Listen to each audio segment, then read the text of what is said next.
A meta unidade le husi jogo amizade nebe organiza husi alumni Escola São Pedro Comorodili tinan letivo Rihon Rua Sanulu Resenen.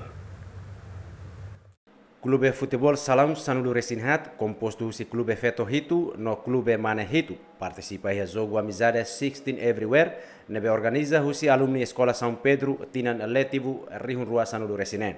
Coordenador geral 16 Everywhere, João Guralai Hateten, li husi jogo amizade ne, atualmente liutan unidade entre Foinsa e Sira.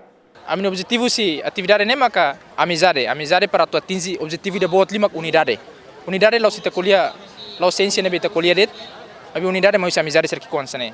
Unidade los milagre para musuh det. Lau sana sente ne boa ser kuliah unidade, nai musuh ane se milagre ne lai. Unidade tem mau atividade ser que consane. Husi amizade mak boa unidade. Lai amizade unidade lai.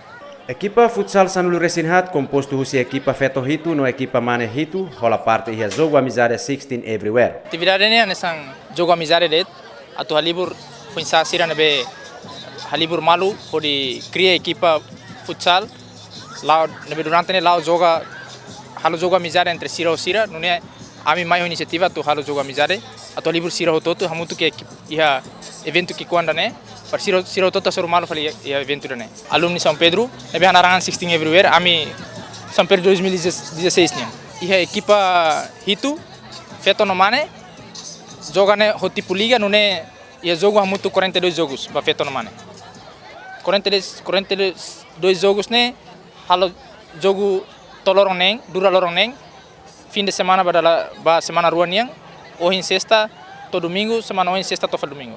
Jogo futsal nebe hanaran jogo amizade 16 Everywhere ne hetan apoio husi Sira ne colega escola horas ne sai trabalhador e Inglaterra Nelvio Soares. Resultado jogo abertura e a parte Feto equipa 16 Everywhere manan equipa SP20 ho score 2-1. Equipa CPS 18 lakon ho equipa Aksi ho score 0-8. Equipa Cristal lakon ho equipa Raila ho score 1-7. No equipa 16 Everywhere manan equipa SGO 16 ho score 5-0.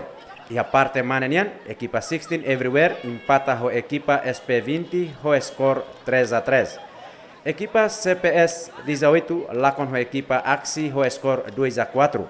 No equipa Cristal empata ho equipa SGO 16 ho score 5-5.